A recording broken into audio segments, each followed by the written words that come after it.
And where were you living? We were living in Stuttgart, in a part of the city which was assigned for the DPs, called the Rheinburgstrasse. And why did you decide to come to the United States? My sister went first, a year before me, about a year. I guess that was the main reason I wanted to follow her. And did you come to the United States with anyone? I came with my brother. And when did you arrive in the United States? It was 1947, in June, I think. Did you speak English? Not a word. He spoke. Did you have a job lined up? No. So how did you get along in those early days? It was very hard. But I managed in a relatively short time to pick up the language and find a job. And how did you become an electrician in this country? I was canvassing, going from one electrical shop to the other electrical shop. When I knew a few words of English, and I introduced myself. I told them, of course, here I'm willing to start from scratch to get to know the industry, but I have the experience. I have European experience, which in some instances may not apply here, but I'm willing to start from the bottom. So my first job was for a Hungarian man, contractor. His name was Geber. Geber sisters.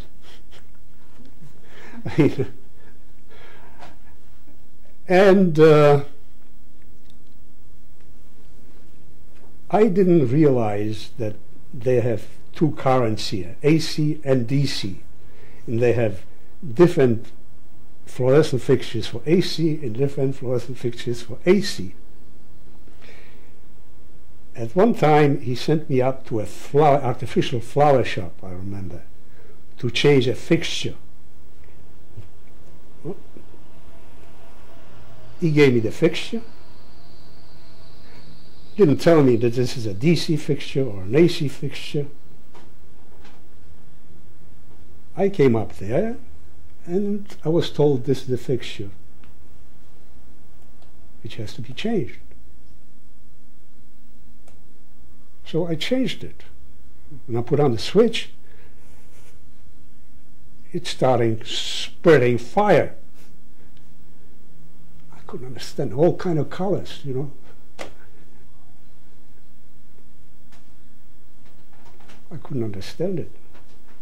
So I called up the shop, and in my broken English, I told them, firecrackers are coming out from the fixture. And he started cursing me on the phone. You dumbhead, you this, you that, you know, this is a DC fixture, you put it on AC current. So I took off the fixture, I put back the old one, I came down to the shop, and he said, I didn't know what you were doing. You know, he was flailing his arms, you know, he was all excited. I can't keep you anymore. You're fired. Okay. So I was fired. That was my second job. That was my second job. And then finally you became... But I learned something, because in the short period of time that I worked there, I worked with an electrician called Angelo. He was a nice man, and he taught me how to bend tubing. He showed me, you know. I picked it up pretty fast. So I had already some experience. I knew certain tools, some supplies, you know. So I've learned something. So my next job, I was doing much better. And did you finally become a union electrician? Well, it took a long time from that. Oh, it took years. It took years. I'll tell you something about the union job that I had. I went to the union. And there was a guy called Aronson. He was giving out tickets for jobs to a window that was on 20 union quarters were on 28th Street or 5th Street downtown someplace.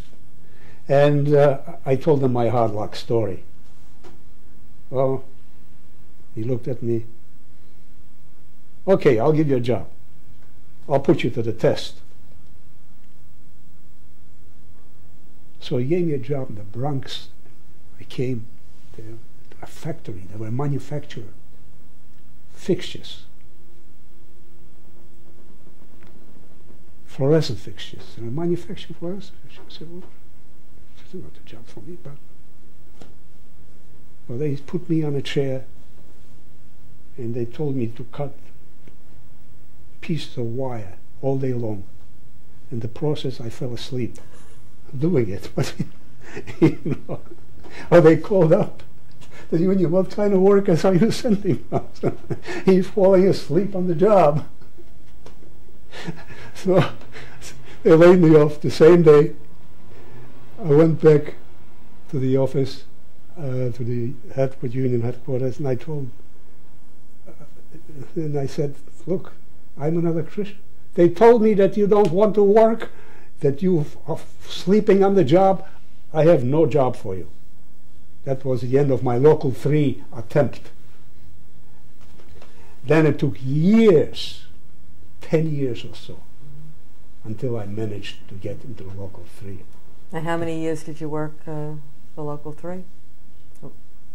Local 3, I worked around 23 years. And how old were you when you retired? It was 8 years ago. It was 69, 68, 69. Past my retiring age. Did you marry again? After I came to this country, I married an English woman from London. We were married for 7 years and divorced. And what about your sister? Did she get married in this country? Yes, my sister got married to a Polish Jew. He was a nice guy, generous, easy to get along.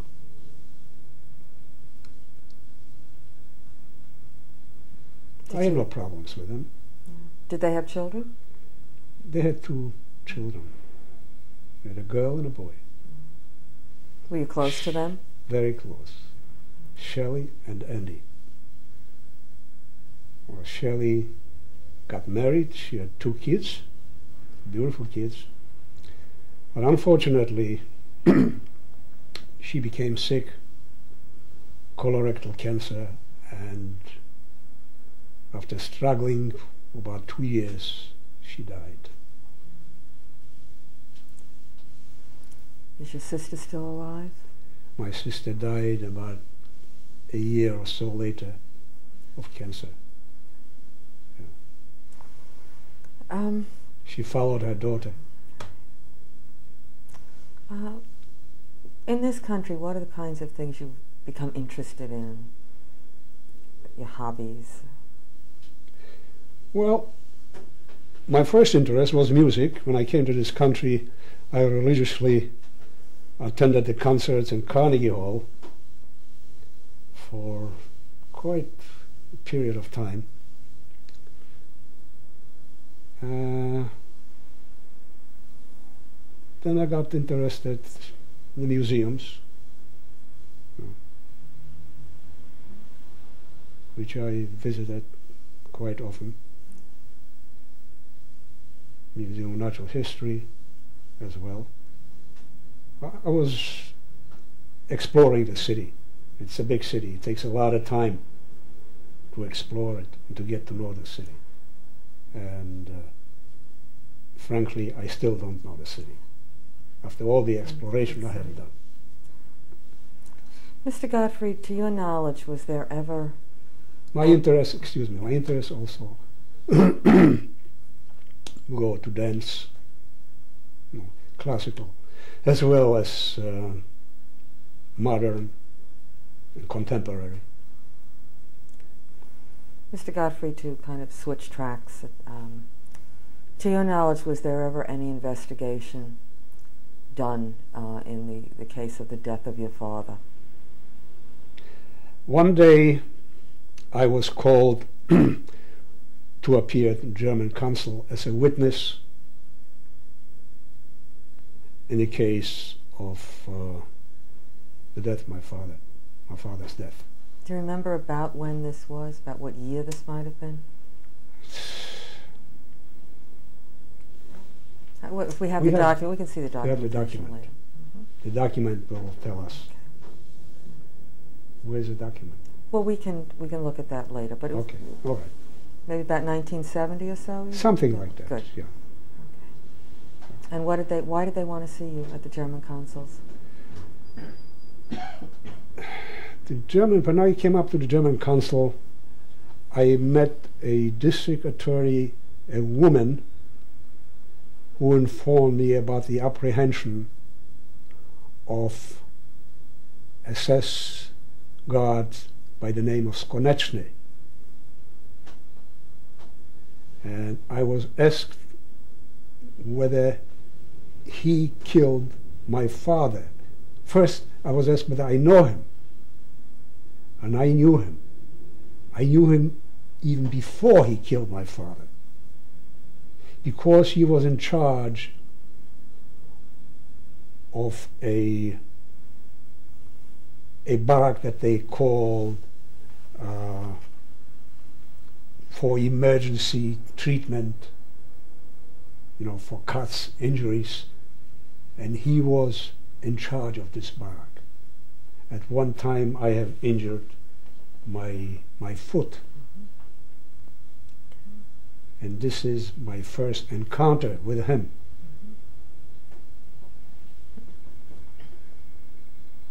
And she asked me a number of questions about him. And I recognized him. And I told her that he killed my father.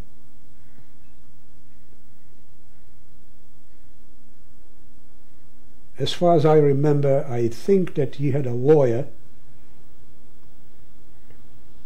who was questioning my statement.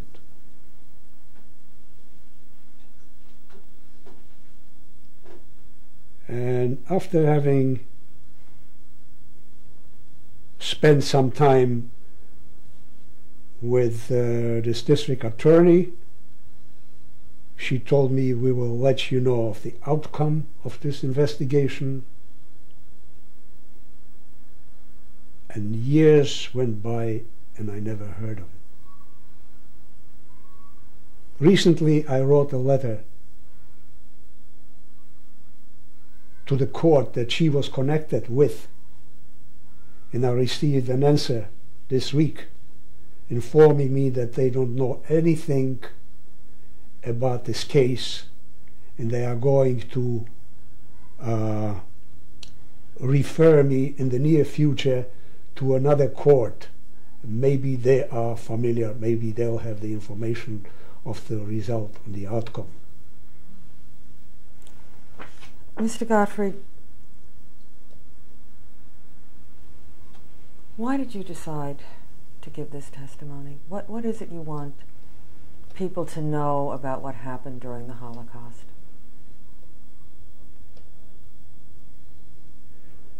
Well, the truth has to be told.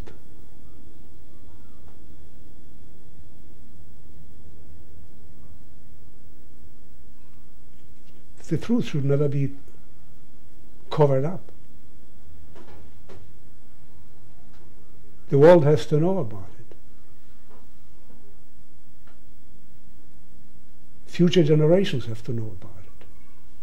This is something that should never be forgotten or covered up or dismissed in any light manner. Like to say, oh, it happened so long ago. You know, how important can it be? It will always be important, as long as humanity exists.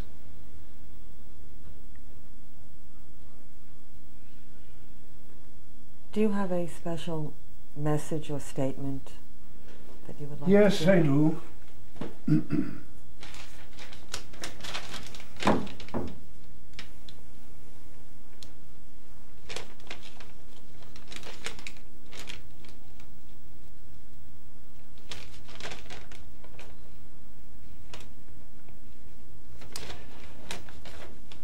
I'd like to go back to the tragedy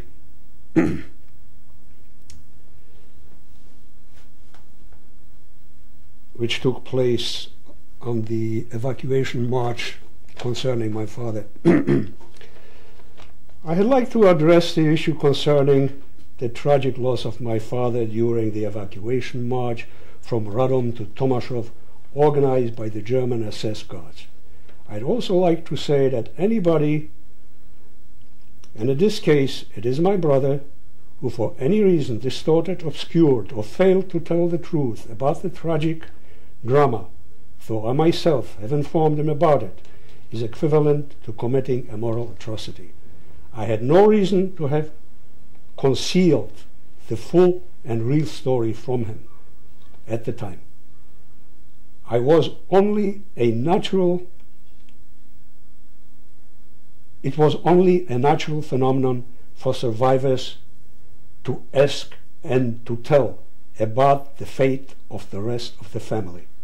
As a matter of fact, around 3 years ago or so, before my sister passed away, he asked me what has happened to the SS guards Konečný who shot our father.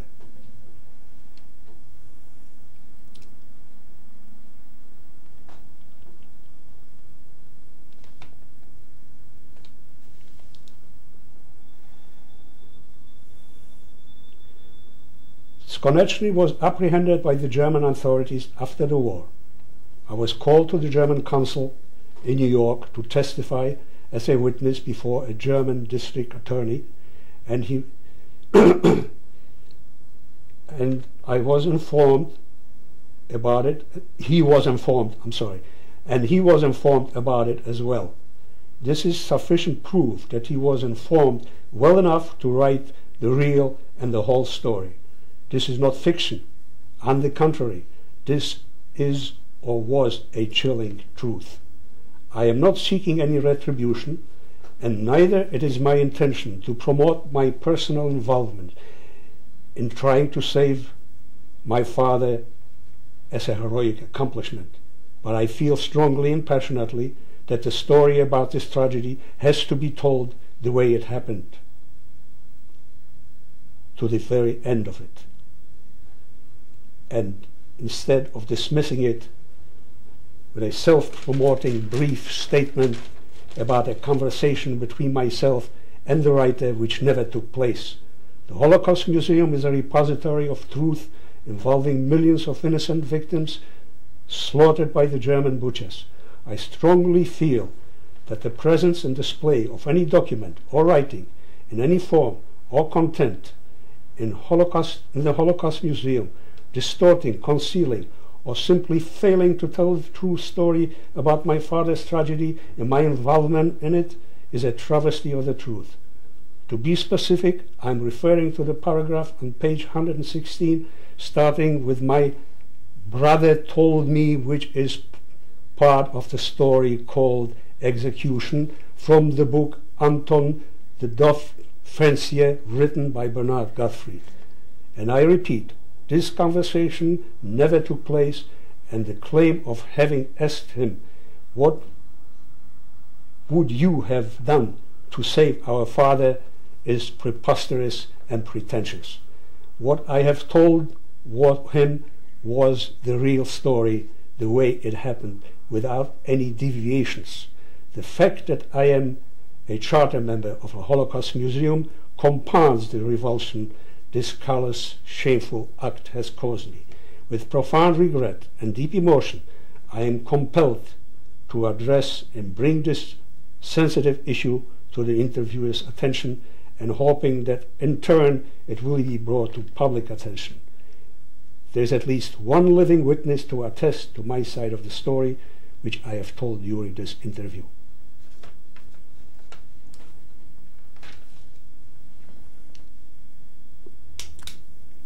Thank you, Mr. Gotfryd.